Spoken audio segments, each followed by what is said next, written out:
What's good? What's good? NBA YouTube, what's good? It's your man Ross coming to you with another episode of The Rock Never Stops. Today, we're going to be talking about something that came up actually. I was on break today, and I'm as much a fan as I am a critic uh, of the NBA and just watching NBA YouTubers and just content that comes out. I always eat it up, right? But I was watching this one cat, this Australian cat that I don't mind watching too much, but kind of threw me off his whole like take on things. He was kind of doing the most. Um, but he was like evaluating a couple of rookies, and he was like, "Yo, this rookie is, gonna be great." But then he was like kind of contradicting himself, and he was like, "Oh, but don't read too much into it, because it's just preseason." But then going back to the hype, but this rookie's gonna be great, and I was like, "Come on, man! Like what you doing? What you doing? It's preseason. It's preseason." And so this video is about how to watch NBA preseason, um, and really understand what you're seeing so that you can have accurate expectations of what you're going to see throughout the season. All right. So without further ado, I'm diving in. First off, NBA preseason is not about winning. It's not about winning at all. At all. Like not even a little bit. Like not even for short spurts. Like they don't care. NBA preseason is about coaches being able to evaluate the talent that they have on the team and how they play with one another. That's it. That is foundationally it. They want to see what guys match up well within their system who can execute certain styles of play, certain ways of playing, what they can hopefully exploit in the future, what they think that they can get out of certain matchups, lineups. Whether they win or not is regardless to what they're trying to get accomplished. It's preseason. It's preseason. The games don't matter. Now, what does matter? This is what you have to pay attention to. First off, who starts? Who's playing with the guys you know are going to be starters, right? It's really important for me to know who's playing next to Stephen Curry and Draymond Green because in that opening lineup, it's a great indication who's going to be starting in the regular season. Now, why is this important? Because when you see a rookie like, let's say, Jonathan Kuminga be one of the last players brought in off the bench in a preseason game, that's something to take note of. It's something to think about. Because if it continues, what it tells you is they're going to put this guy on the bench or possibly back to the G League. That's something to take note of. When you contrast that to something like a Scotty Barnes, right, in Toronto, he gets the start. Now, granted, he wasn't with the entire starting lineup. Gary Trent Jr. wasn't there. Of course, Pascal Siakam is still coming back from his injury. And you still got the likely starter, Kim Birch, who was likely to start, and even Chris Boucher wasn't even playing. So there's a strong likelihood that that front court's probably going to be filled up with those guys. But you did see OG Anunoby. You did see Fred Van Vliet, not as big, because what it tells you is that there's a good chance if Scotty Barnes doesn't get that start, which likely is probably going to be Chris Boucher, Scotty Barnes is going to be one of the first people brought in off the bench, along with Precious Achua. And it makes sense because out of that starting lineup between Fred Van Vliet, Gary Trent Jr., OG Anunoby, Chris Boucher, and Kim Birch are probably the weakest starters. Not to say they're not good, but the weakest starters. Meaning that those are guys that they're not anticipating being main contributors to them winning throughout the season. So Scotty Barnes and Precious Achua being in that starting lineup during preseason, and if it continues with those other guys, will be something to look out for. Now, as you continue to look through it, you're also going to have to look at what is the type of role that they have those guys playing in. Not just your rookies, but your second and third year guys, people who are supposed to be making jumps. What are the roles that those guys are in? Look at somebody like a Michael Porter Jr. in Denver. The role he had immediately was a scorer, a primary option scorer. Now, why is that important? Because you also have the incumbent superstar, NBA MVP of last season, Nikola Jokic, on that team. Nikola Jokic, who they've been asking every single season, yo, shoot more, do more, because you can. You're that talented. But what we saw from this preseason game is that they're grooming Michael Porter Jr. to possibly not be a B, not be a C, but to be a 1B or a A2. Meaning this guy is going to be literally a primary scoring option, more so than he was last year. You might say last year he was kind of a primary scoring option. Not quite. Not quite. Will Barton was still primary before him.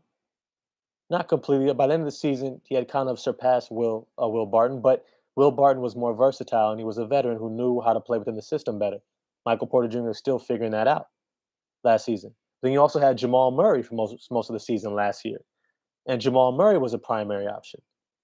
But this year, what you see from this preseason game is they're likely going to start off the season saying, Michael Porter Jr., we want you to be that guy because you have the mentality to be a number one option scorer.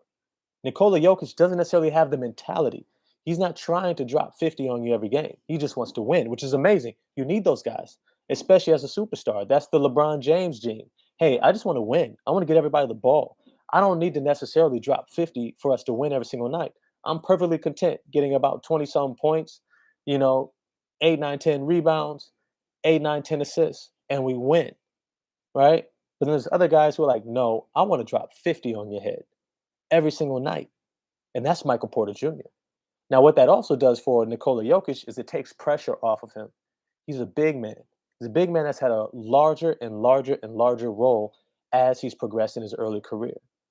And for big men, sometimes that can spell doom, injury wise. Now I get he's lost a lot of weight. That's great. But he's still kind of a plotter. He's nimble, but he's still kind of a plotter. Meaning that you probably don't want him to have to see heavy minutes every single season and have a large load every single season in terms of having to make the plays, score the points, lead you to victories every single game. You want somebody else to be able to do that. Somebody lighter on their feet, somebody else who can make the game easy for him. Now, this is also, I mean, I can speak to this later about the issue between Joel Embiid and Ben Simmons. I think it was the best way it was put. It was almost like marriage counseling. It was on ESPN. I forget the name of the show, but this cat, he was like that situation is almost like marriage counseling, where the counselor says, "Look, you can be right or you can be happy," and he's looking at Joel Embiid saying, "Look, you can be right or you can be happy. Are you right from your perspective that they built a lot of this around helping out Ben Simmons? Yes. But if you want to be happy, you shut up and you don't say nothing and you say the right thing that he wants to hear so you can stay because he is still a superstar. If you're not sure about that, go reference my other video about it of why Ben Simmons is sick and tired of the Philadelphia 76ers. Dang it, he is a superstar and he shouldn't have to deal with people coming at him because he doesn't have everything you want him to have. He's still a superstar, multiple time All Star, multiple time All NBA, multiple time defensive first team All Defense. This guy's a superstar. Stop asking him to be perfect just so you can feel like everything's right in the world. I digress. The next thing you need to pay attention to in preseason is how many of your team starters are sitting out or playing. Why this is important? Because if your team is playing its starters a lot of minutes in preseason, it's a clear indication they're still trying to figure out who they are. I'll say that again. If your team is playing starters, your starters, 20 plus minutes in preseason, they're still trying to figure themselves out. Now, this specifically goes to teams that have multiple individuals who are guaranteed to be starting. So, for example, if you have guys who are already all stars and they're playing 20 minutes in preseason, that's a bad look. The team should already have an understanding of what those guys can contribute and how it's going to impact the rest of the team, right? Joel Embiid, Tobias Harris, they didn't even play. They didn't even play. I know who they are. We don't need, we're figuring out everybody else around them. We got the system in place, we got everything going.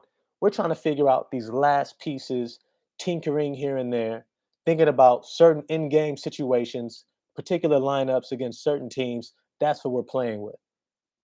We're not trying to figure out what Joel Embiid and Tobias Harris are going to be with these other guys. We know that. We can rest them. We can chill, right?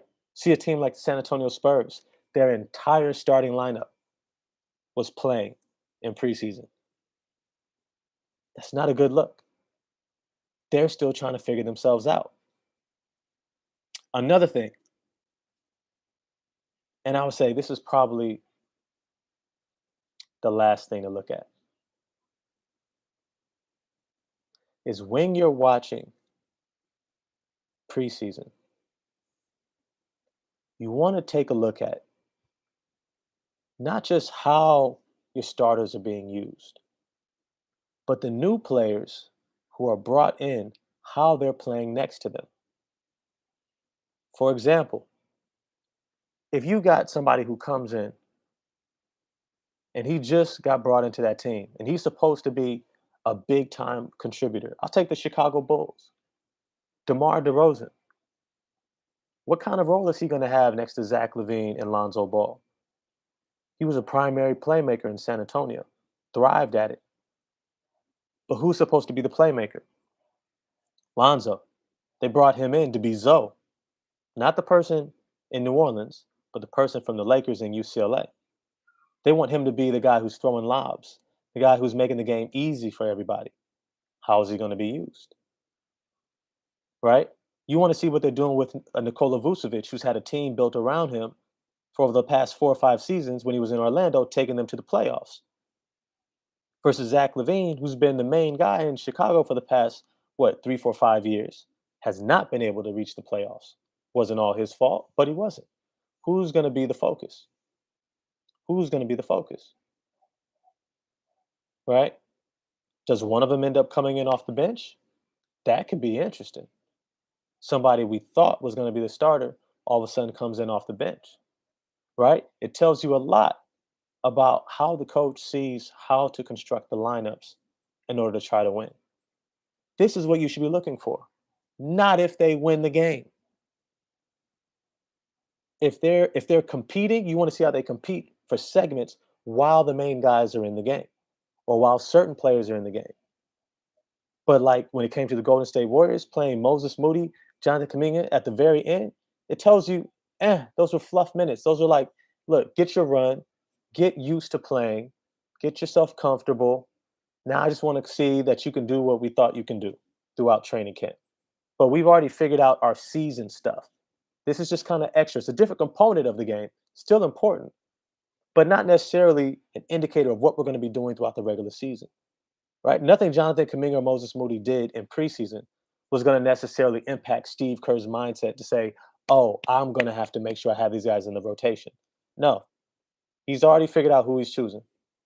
Otto Porter Jr., Andre Iguodala, uh, uh, Marcus Mulder, or Eric Mulder, something like that. Jordan Poole, Nemanja Bjelica. Those are the guys that he's already locked in on. The rest, okay, Kaminga, you're good. That's what Kerr's telling you. I think you should have a big role. That's what I would do. I would give you a role. So Greg Popovich does. That's what the greats do. If you have a great player, you give them a specific role, give them minutes, make them feel a part of this from the very beginning because you know you're going to need them when it counts the most. What they should have did with James Wiseman last year, I thought they messed up on that as well. I digress. That's what you should be looking out for. If you liked the video, please like, subscribe. Let me know what you thought about it. Definitely leave some comments. I always respond. And if you have some video ideas, holla at me too. Got some great ideas actually from a lot of the commentators. So if you got some, holla at me. Peace.